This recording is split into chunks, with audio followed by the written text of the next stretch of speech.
স্কনের প্রধান কেন্দ্র মায়াপুরে এলেন বিজেপির রাজ্য সভাপতি তথা কেন্দ্রীয় মন্ত্রী সুকান্ত মজুমদার। স্কন পরিচালিত মায়াপুর ইনস্টিটিউটের 25তম বর্ষপূর্তি উদযাপন করেন কেন্দ্রীয় মন্ত্রী। একই সাথে স্কনের ভূয়সী প্রশংসাও করলেন। বাংলাদেশের স্কনের ওপর হামলার ঘটনা প্রসঙ্গে সুকান্ত মজুমদার কি বললেন শুনে নেব। অনুষ্ঠানে যোগ দিতে এসেছেন এবং সেখানে একটা প্রদর্শনী আপনি ঘুরে দেখলেন, তারপরে আপনাকে মঞ্চেও আপনি আপনার বক্তব্য পেশ করলেন।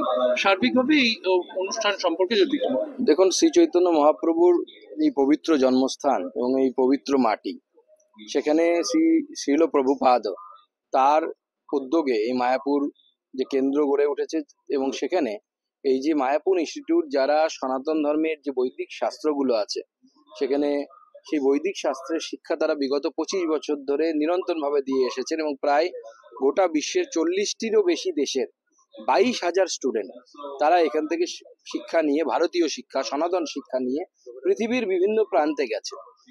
এটা একটা বিরাট বড় অ্যাচিভমেন্ট এবং সেই জন্য সেই উপলক্ষে আমি এসেছি। আমি এই মায়াপুর ইনস্টিটিউটের সাথে সংযুক্ত প্রভুদের, ছাত্রদের, শিক্ষার্থীদের এবং যারা এই ভারতবর্ষের যে চিরন্তন শিক্ষা, যা মানুষকে ভালো করে বাঁচতে শেখায়, ঠিক মতো বাঁচতে শেখায়, সেই শিক্ষা গোটা বিশ্বে ছড়িয়ে দেওয়ার যে কাজ করেছেন, তার জন্য তাদের প্রত্যেককে সাধুবাদ জানাই এবং আমার আশা আগামী দিনে ইনস্টিটিউট আরো বড় একটা মহিরুহে পরিণত হবে।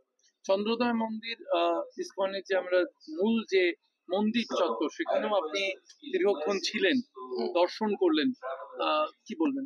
দেখুন, প্রভুর কাছে প্রার্থনা করলাম যে একসময় যে বাংলা, গোটা ভারতবর্ষের শ্রী চৈতন্য মহাপ্রভুর এই নবদ্বীপ, এখানে টোল ছিল, একের পর এক টোল ছিল নদিয়াতে, যেখানে গোটা ভারতবর্ষের বিভিন্ন জায়গা থেকে মানুষ শিখতে পড়তে আসতেন। এখন সেই বাংলা, নবদ্বীপ সব আস্তে আস্তে তার গরিমা হারিয়ে ফেলেছে বিগত বেশ কয়েক বছর ধরে।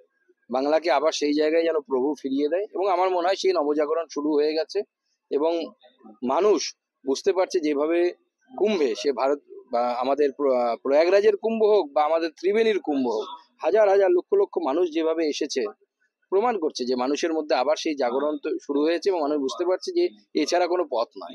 কিন্তু এই কুম্ভ নিয়ে যখন কথা হচ্ছে, কুম্ভে যাওয়ার পথে বা দুর্ঘটনা বিভিন্ন সময় ঘটছে, তা হাতে নেই কারো, কিন্তু হামলা, কখনো ট্রেনে হামলা হচ্ছে, কখনো কুম্ভ যাত্রীদের বাসে হামলা হচ্ছে, বিহারেও হয়েছে। মানে এ তো নতুন কিছু নয়। আমরা যখন ছোটবেলায় রামায়ণ পড়েছি যে ঋষি মুনিরা যখন যজ্ঞে বসতেন, তখন রাক্ষসরা এসে সেখানে হাড় গোড় ফেলে দিত, হামলা করতো, যজ্ঞ বন্ধ করার চেষ্টা করতো।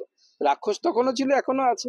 তো তখন রামচন্দ্র যে কাজ করেছিল, এখনো রামচন্দ্রের হয়ে আমাদের সেই কাজ করতে হবে, রাক্ষস মারতে হবে। ট্রাম্প যে সময় দাঁড়িয়ে মোদিজির ওপর ছেড়ে দিলেন যে বাংলাদেশের বিষয়, যেহেতু আমরা মায়াপুরে দাঁড়িয়ে, যেহেতু আমরা ইসকনের প্রাণ কেন্দ্রে দাঁড়িয়ে, সেই ইসকন নানাভাবে বাংলাদেশে আক্রান্ত। আপনি ভারত সরকারের অন্যতম গুরুত্বপূর্ণ একজন মন্ত্রী, সেই জায়গায় দাঁড়িয়ে ইসকনের প্রভুদের সাথে আজকে আপনার অনেকক্ষণ কথা হলো। তারা বাংলাদেশের বিষয় ভারত সরকারের কাছে কি আশা করছে?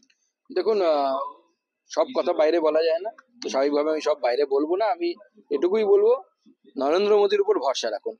ট্রাম্প আমেরিকার প্রেসিডেন্ট হয়ে যদি বলতে পারেন যে বাংলাদেশের দায়িত্ব মোদির হাতে ছেড়ে দিলাম, নরেন্দ্র মোদীর হাতে ছেড়ে দিলাম, তার মানে এই বার্তার মধ্যে নিশ্চয়ই কিছু আছে।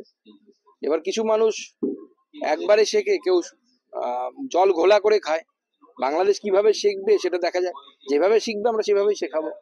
ভারত সরকার ইসকনের পাশে রয়েছে, সেই বার্তা দিয়েছে। ভারত সরকার সনাতন ধর্মের পাশে আছে। ভারতের অস্তিত্ব সনাতন ধর্ম ছাড়া মানে সম্ভব নয়।